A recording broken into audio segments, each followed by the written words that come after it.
2011 থেকে 2024 সমস্ত OBC certificate বাতিল।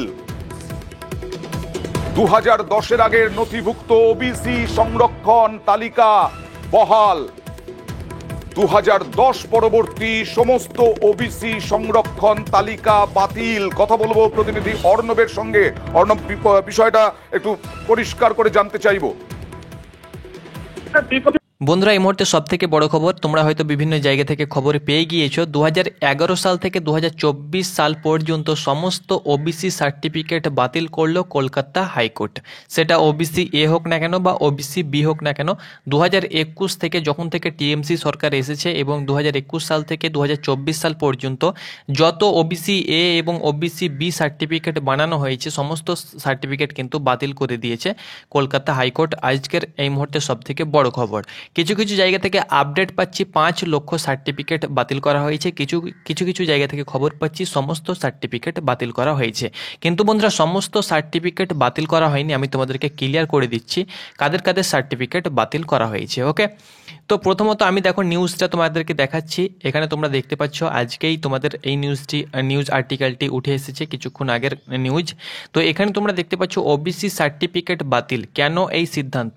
দেখো, কলকাতা হাইকোর্ট বলেছে 2010 সালের পরে যে সমস্ত ওবিসি সার্টিফিকেট তৈরি করা হয়েছে, এটি কিন্তু আজকের খবর, কয়েক ঘন্টার খবর, তো করা হয়েছে তা যথাযথভাবে আইন মেনে বানানো হয়নি। অর্থাৎ 2010 সালের পর যে সমস্ত ওবিসি এ বা বি সার্টিফিকেটগুলো ইস্যু করা হয়েছে সেগুলো যথাযথ আইন মেনে কিন্তু বানানো হয়নি।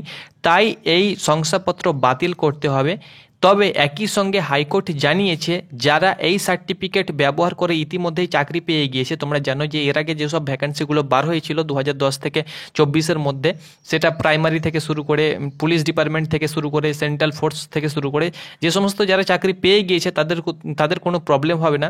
এখানে কিন্তু সাফ বলে দেওয়া হয়েছে যারা চাকরি পেয়ে গিয়েছেন বা চাকরি পাওয়ার প্রক্রিয়ায় রয়েছেন বা যারা হয়তো সিলেকশন পাবে, হয়তো ফাইনাল মেরিট লিস্টে নাম এসেছে, ডকুমেন্টস ভেরিফিকেশন হয়তো হবে, তাদের ক্ষেত্রে কিন্তু চাকরি পাওয়ার প্রক্রিয়া রয়েছে, তাদের ক্ষেত্রে কিন্তু এই নির্দেশ কোনোভাবে প্রভাব ফেলবে না।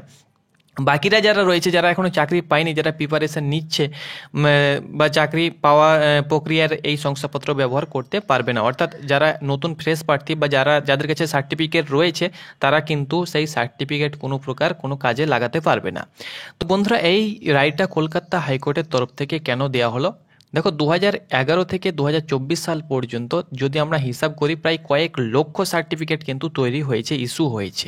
অনেকে কিন্তু সেই সার্টিফিকেট দিয়ে এখন অনলাইন অ্যাপ্লিকেশন করেছে। যেমন আমি বলে দিচ্ছি example, WBP constable, KP constable, SSC GD, এরকমভাবে প্রাইমারি, আপার প্রাইমারি, যে সমস্ত প্রত্যেকটি ডিপার্টমেন্টে গ্রুপ ডি গ্রুপ সি, প্রত্যেকটি রেলওয়ে পুলিশ ফোর্স হোক না কেন, সবাই কিন্তু অ্যাপ্লিকেশন করেছে।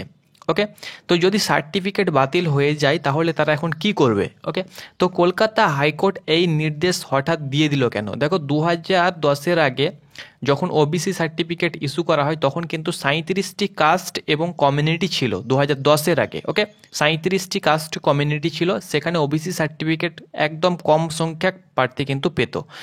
2010 থেকে শুরু করে 2010 থেকে 24-এর মধ্যে প্রায় মোটামুটি 60+ কাস্ট কমিউনিটি অ্যাড করা হয়েছে।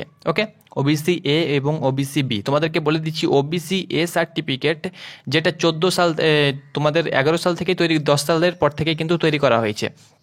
তো এরকমভাবে কিন্তু এখন যে কাস্ট এবং কমিউনিটি সেটা কিন্তু প্রায় 90+ হয়ে গিয়েছে। ওকে, তো এই জন্য যারা যোগ্য নয় ওবিসি সার্টিফিকেট পাওয়ার, যারা যোগ্য নয় তারা কিন্তু ওবিসি সার্টিফিকেট পেয়ে গিয়েছে, ওবিসি এ এবং ওবিসি বি তারা কিন্তু পেয়ে গিয়েছে। এই জন্য হয়তো এই কার্যকলাপটা নেওয়া হয়েছে, তাদের সার্টিফিকেট বাতিল করা হয়েছে। এবং 2010-এর পূর্বে যে 37টি কাস্ট কমিউনিটি ছিল তাদের কিন্তু কোনো প্রকার সার্টিফিকেট বাতিল হবে না। ওকে, যতটা আমরা আপডেট পাচ্ছি। তো যাই হোক না কেন, তোমরা খবর পেয়ে যাবে বিভিন্ন জায়গা থেকে, বা আমরাও খবর পেয়ে যাব, তখন অবশ্যই তোমাদেরকে জানিয়ে দেব কোন কোন কাস্ট কমিউনিটির সার্টিফিকেট বাতিল হবে বা সকলের কি বাতিল হবে। তোমরা জানো যে অনেক কাস্ট কমিউনিটি রয়েছে, সকলের কি বাতিল হবে বা সকলের হবে না সেটি অবশ্যই তোমাদেরকে জানিয়ে দেব। তো এইটাই ছিল আজকের এই মুহূর্তে সব থেকে বড় খবর, তোমাদেরকে জানিয়ে দিলাম। কেউ টেনশন বা চিন্তিত হবে না। এত সার্টিফিকেট বাদ হলে অবশ্যই গভর্নমেন্ট একটা ডিসিশন নেবে। তো যেটা নেবে সেটা অবশ্যই আমাদের জন্য, সকলের জন্য ভালো দিক হবে। ধন্যবাদ।